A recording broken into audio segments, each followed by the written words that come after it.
Good afternoon. Welcome to the Indy's Trusted Servant Show on InspireSmall.biz.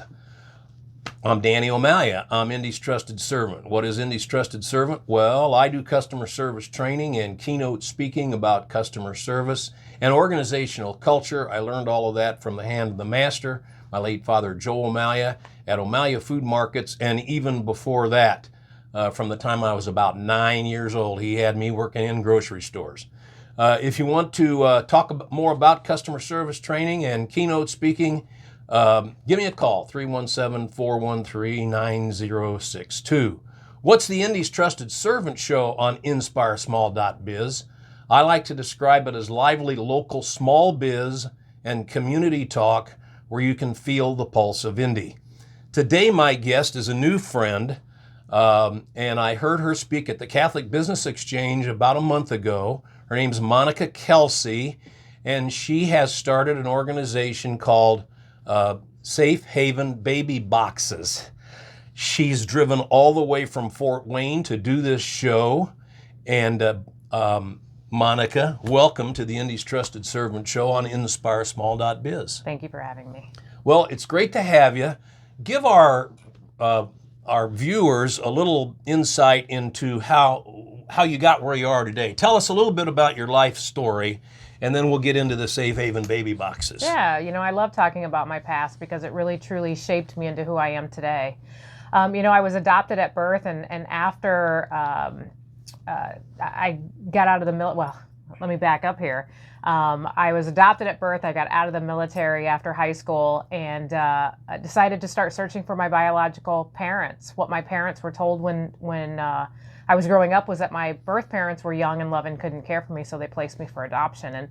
And that wasn't the case at all. I got to meet my biological mother when I was 37 years old, and that became the best and the worst day of my life because I had no idea of what I was walking into. And I'll take you back a few years to kind of make you understand exactly where she was at. She was 17 years old. She was brutally attacked and raped and left along the side of the road. And this, of course, was when abortion was illegal in our country. And she pressed charges against the man who had raped her. He was arrested. He was charged. And then if that wasn't the worst of it, she finds out she's pregnant. She was hidden for the remainder of the pregnancy and then gave birth in April of 1973 and abandoned her child 2 hours after that child was born, and that child was me. So I stand on the front lines of this movement today, ensuring that babies have a safe place to fall and that mothers have an option. I have to ask you, how were you rescued? Actually, I was left at a hospital. Oh, you were left at a hospital. I was left at a hospital. Good. Yeah. But back in the 70s, there was no safe haven law, so it was still illegal for her to do that. But I look at my birth mom now, she's passed now, but I look back and I think she wanted to keep me safe. She wanted to keep me safe. She just didn't know how to go about it. And so today I've taken that knowledge from her and made a mission out of it. You sure have. So now start telling our viewers about Safe Haven Baby Boxes, how you got started, when it started, and we're going to talk about where some of the locations are here in central Indiana as well. Yeah, so I started Safe Haven Baby Boxes back in 2015. I launched the very first baby box in my hometown, my firehouse. I'm a firefighter and a medic, and my husband's the mayor, so it was pretty easy to talk him into allowing me to put it in his fire station. So, I get it. But that was in April of 2016, and then last week we just blessed our 92nd box in the country. And these boxes are placed in fire stations and hospitals and allow a mother 100% anonymity if she wants to surrender her child. The safe haven law has been around for 20 years, but it basically forced a mother to walk in and face someone.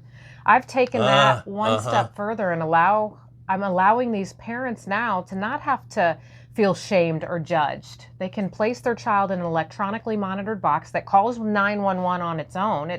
She doesn't have to do anything but place her child in a safe spot, and the babies are picked up within 2 to 3 minutes. I cannot tell you what an impact your speech made on me last month. I'm a very adamantly pro-life person, and I had my oldest daughter got pregnant when she was in high school, and we gave the baby up for adoption back then. That was 30 some years ago. And I can still remember people saying, well, why don't you have an abortion? And it was just, this is the farthest thing from our minds. So it's a very, very, very, it really hit home with me what you're doing. And I can imagine when you say there's 92 of them, are you in other states besides Indiana? Yes, we're in 5 states right now. The most south is in Ocala, Florida. Wow. The most west is Fort Smith, Arkansas. And the most east would be Columbus, Ohio, Sunbury, Ohio. Okay. So you haven't gone west yet. We're still working. Maine, we just passed the law in Maine, so we're going to start launching them in Maine, in Pennsylvania here shortly. Now, is your husband being a mayor and you being a firefighter, right? Is that helping you place these boxes in like fire stations? I look at it as Christ knew what he was doing when he put someone who knew the fire service in the position that I'm in. Because if I wouldn't have known that, I wouldn't be able to connect with these firefighters and these medics on the same level. The fire service is a different breed. It really is. And I think me being who I am and growing up doing what they're doing makes it a little bit easier for them to trust me. Okay. Absolutely. So let's talk about, so you're talking to an audience that's largely central Indiana, but Ryan will tell you that InspireSmall.biz is in how many states, Ryan? All of them. You're in all the states now. So Wow. You're talking to a big audience. The vast majority of it is here in central Indiana, and the vast majority of my influence is central Indiana. So tell us where the Safe Haven baby boxes are in the metro area of Indianapolis. Yeah, so we have one at Wayne Township. We have one in Decatur Township. Decatur Township has actually had 2 babies at their location. We have a baby box in Carmel, Indiana. We have one in Westfield. We have one. Oh my gosh, I have so many of them now. It's hard for me to remember. Yeah, it would be where they're at. Be.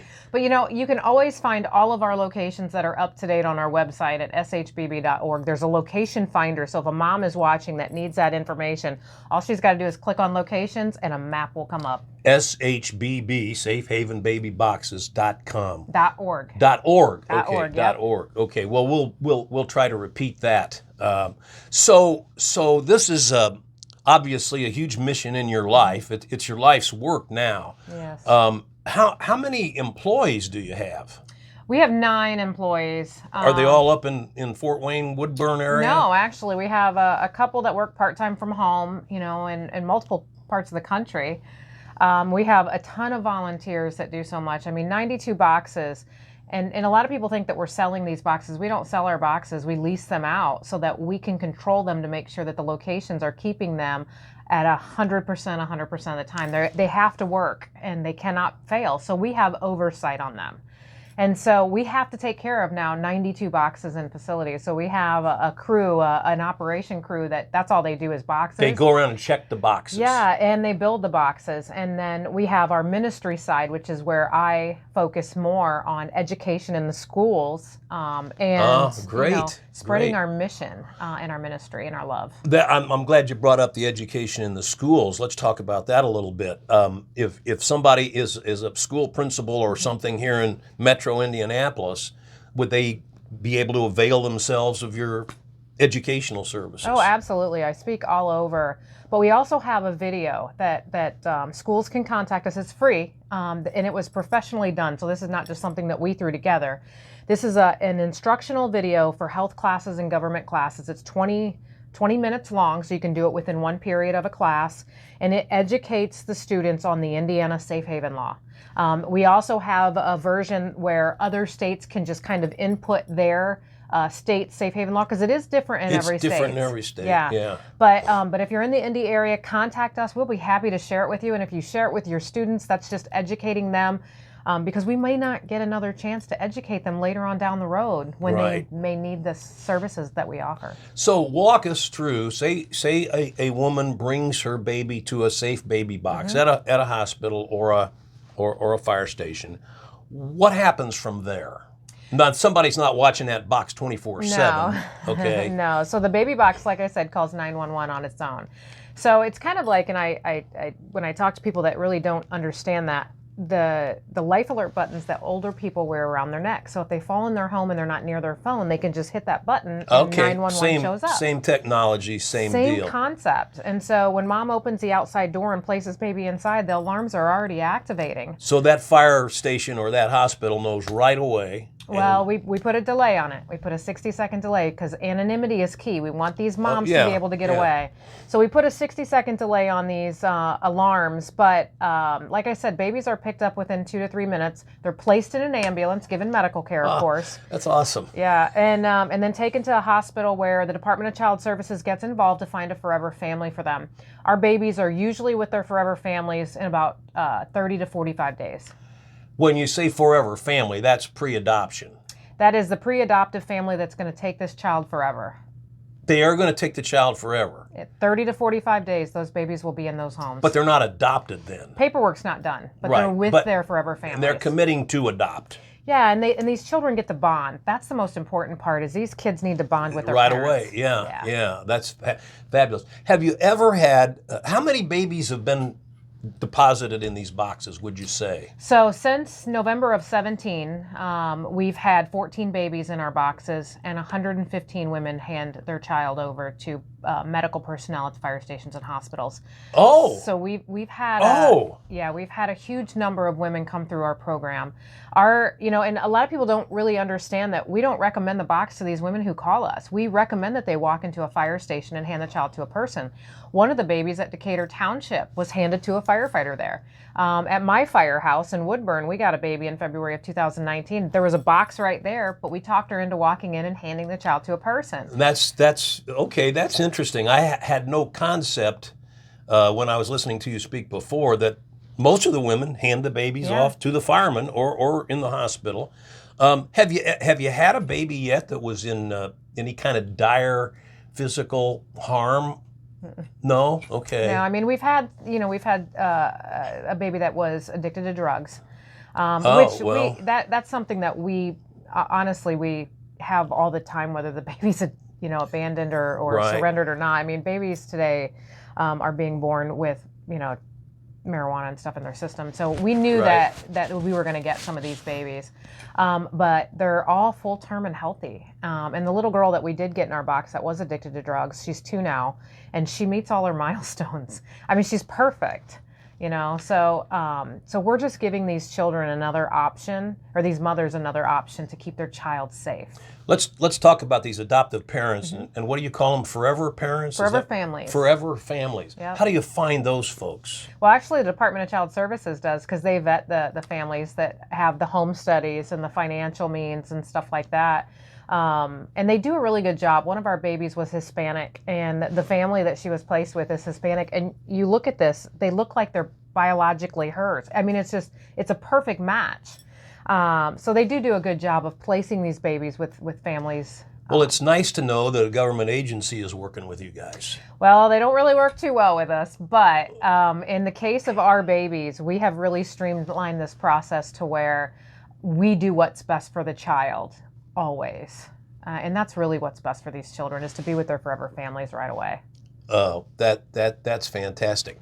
Back to the local stuff here in Indianapolis. So when you say Decatur Township, Wayne Township, Carmel, Westfield, are we to assume it's a fire station? Yes. Okay. 90% of our surrenders happen at fire station baby boxes. So if I'm in Carmel, which I'll throw that in because that's where I live, and I need a safe haven baby box, and I go to shbb.org. Yep. Does it list a specific fire station or hospital? And it gives you a map. Okay. Yeah. Okay. So, perfect. and most women, and we do this because most women have smartphones. Almost all our kids have smartphones. Oh, yes. So if you pull it up on the map on shbb.org, they can click on Carmel Fire Department, and it will give them directions via the Google Maps. So it's on Google Maps. So all they have to do is touch it, and it'll give them driving directions there. Because I know Carmel has a whole bunch of fire departments. So it gets you that specific one, right? Wow, that's just awesome. I'm blown away. Going back to your life story for a minute, and you were 37 years old, and it hit you that you wanted to find your birth parents. Is that the first time that ever hit you, or was it something that was kind of percolating all the time? No, I was raised in an adoptive family. My older sister was also adopted, and she's Mexican, and so we always knew that we weren't biologically theirs, and they always made us feel like we were special. And so Gotta love them. Yeah, and so Are they still alive? My mom is. My dad passed away last year, and he truly was my biggest fan. But they raised us to where we felt special. We felt like we were we could do anything, and so. Did you always know you were adopted? Always. I don't Always, ever remember okay. a time that I wasn't. But growing up, though, I always told them, too, that I wanted to meet my biological mother because I wanted to wrap my arms around her and tell her I loved her because she loved me. I have my life. I have an amazing set of adoptive parents. I didn't know the story back then, of what actually happened, but I had this fairy tale family in my mind. And so meeting her, you can imagine, was, the best day of my life, but it also became the worst day of my life because I learned the facts of this case and was devastated. Yeah. And by the way, it's just a little bit off topic, but not totally. I think one of the most noble things anybody can do is to adopt the child. Or place for adoption. I mean, these women who are placing these kids for adoption are basically saying, I want what's best for my child and it's not me. And that is heroic. It truly is heroic. And we should not be shaming these women. We should be putting them on pedestals because I have so much honor for these moms, so much love for them that they do this to better themselves, but to also give the child a better life. Awesome. You probably don't know this, but for some reason this is rattling around in my mind. Do you know how many kids, how many newborns are abandoned, the wrong way in the United States or in Indiana or anything like that? We find a baby every 3 days in America. Every 3 days. Yesterday there was one in West Virginia. 3 days, or this past weekend, there was one in Anchorage, Alaska, in a cardboard box left at an intersection completely nude. You know how cold it is in Anchorage, Alaska? This baby was found alive, though. And it took them 2 days to find this biological mother, and she's a minor. So we failed not getting her the information that she could have just walked into a fire station and handed that child over. So your dream, I'm guessing, would be to have a safe haven baby box in Anchorage, Alaska, right? I think that as a society, we need to ensure that, that every option is available for these parents, and that is an option. Of course, we don't want women to use the safe haven baby box if they will hand the child to a person, or they'll do an adoption plan, or they'll do a parenting plan. But we're not ignorant to the fact that we have to have this available if we're going to save every one of them. It's kind of like an AED at a mall. Being a medic, you got the defibrillators and stuff. They started putting these defibrillators in malls because if somebody goes into cardiac arrest, what do they need? They need a defibrillator.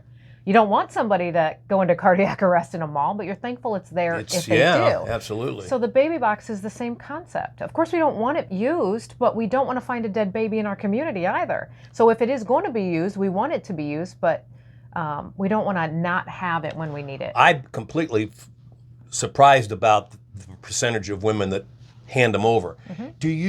Are you able to take a fire department, which I'm guessing they have 20, 25, 30 employees probably. Does everybody in the fire department know what's going on in case somebody's going to hand a baby off to them? Well, I travel all over this country and I do training on the safe haven law, and I'll tell you, I go into fire stations and hospitals every day, and there are people that don't even know the safe haven law, and these are first responders. Yeah. And the problem is we changed these laws across America 20 years ago, but never went down and did training at our firehouses with these guys. Tell us what the safe haven baby law in Indiana is. In Indiana, a woman who doesn't want or can't care for her newborn child can walk into any fire station, police station, or hospital, or in a safe haven baby box, and surrender her child, no questions asked. As long as the child is not abused or neglected, this mother will never, we will never go after her. What is the maximum age of these children? Is there a maximum? Can somebody drop a 3-year-old off in a safe haven baby box? Well, I would have to build a bigger box if we did that for sure. Guessing. But, yeah. But no, 30 days old or less is the Indiana safe haven law. Okay. Well, now you're educating not only our listeners or our viewers, but also me. I knew there was a safe haven law, just didn't know exactly what it was. And that's mostly what I get when I go around and train. Yeah. They'll be like, I know about it, but I don't really know what it is. It's like, I've heard of it. Do you have any idea how many babies, not safe haven baby boxes, but how many babies are turned into hospitals and fire departments in Indiana in a year? Last year in 2021, I believe we had 9. And that's pretty good. Before I launched baby boxes, we were having babies surrendered, but we were also finding on an average 2 dead babies a year in Indiana. We launched baby boxes, and we haven't had a dead baby in Indiana since we launched. We've had a record number of babies in our boxes. So I think we've turned the tide in Indiana, and the education piece is out there for our students that need to know this law exists. But now we have 49 other states that need to step up and start educating, these kids in schools and colleges, first responders, and giving these women also the last resort option of a baby box if this mother chooses that she can't walk in and hand her child to a person. So back to Catholic Business Exchange for a minute. If there's a school here in Central Indiana that wants to talk to you guys, maybe somebody listened to you at Catholic Business Exchange, or somebody's watching this show, give us that website again. It's shbb.org, and just go to the Contact Us, and you just click on it, and it'll ask your name and stuff, and it'll send it right to us. So, say a school calls you guys. Is the ultimate that you would speak to every female student in the school, or how's that work? Well, we try to do middle school and high school. And middle school, they really don't need to know the information, I think, at that age, but we have to get them the information at least once. Well, so that if they need it later. Right. Exactly. If I tell somebody that's in the 8th grade today that you can drop a baby off in a box in Carmel, Indiana at the firehouse, they're going to remember that when they're 20. I would think so. And if we don't get this age group, we might not get another chance to educate her. So ideally, do you speak to all the female students in a school? Yeah, I do a lot of assemblies, and then I also do a lot of health classes, and our video is being shown in a lot of government classes because this is a law in Indiana. So just contact us. That's just fantastic. We got a few more minutes. What else do you want to say? Anybody that needs to know our services or needs help in this community or any community in America, call us on our 800 number. We run a 24-hour hotline. It's 1-866-99-BABY-1. You can also text it. So if you don't want to call and speak to us, that's fine. Text us, we'll text you back. We'll give you what your state's law is in the state that you're at, so that to make sure that you follow their law exactly as it's written to keep you safe and your child safe. 1-866-BABY-1. 99-BABY-1. 99-BABY-1. You can go to our website. It's all over our website at shbb.org also. Well, I cannot tell you how much I admire what you're doing. And obviously, if you just saved one baby, that'd be great. And if you were just in Fort Wayne, that'd be great. But I hope by being on this show, maybe some more, Avon or Brownsburg or wherever. Brownsburg, actually, they do have a box. Oh, we did? Brownsburg does. Okay. See, I keep forgetting these places. And you said there's soon to be one in Plainfield. Plainfield is getting a box, yes. And Danville. Danville, okay, that's Danville. the same county, yeah. See, we have 92. It's hard to keep it straight anymore. Yeah, you're getting farther west here, right? Yeah. So is it safe to assume that all the boxes in Metro Indianapolis are in fire departments and not hospitals? They are, yes. Yeah. What percentage of the boxes are fire departments versus hospitals, would you say? I would say 90 to 10%. 90% fire, yeah. It seems like the fire is an easier thing to deal with, Women trust firefighters. They do. There's too many cameras and security at a hospital. Have we had surrenders at hospitals in our boxes? Yes. Where there wasn't another box at a fire station close by. So we do know that they'll be used, but our preference, because of the 90-10, is definitely fire stations. Awesome. Well, Monica Kelsey, I can't thank you enough for coming up here, or down here to Indianapolis with your husband, Joe. Joe, nice to meet you. I get lunch out of this, Dan. Oh, that's good. You going to eat here in Indianapolis? Probably not. It's a little early. It is right? a little early. Yeah, okay. But I get lunch out of this. So. What's that wonderful place up in Fort Wayne, doggone, right off the interstate. It's locally owned. great big restaurant. You talking about Halls? Yeah, Halls, Halls. Yeah, I love Halls. We do eat Halls. There's a bunch of different Halls around Fort Wayne, and they're amazing.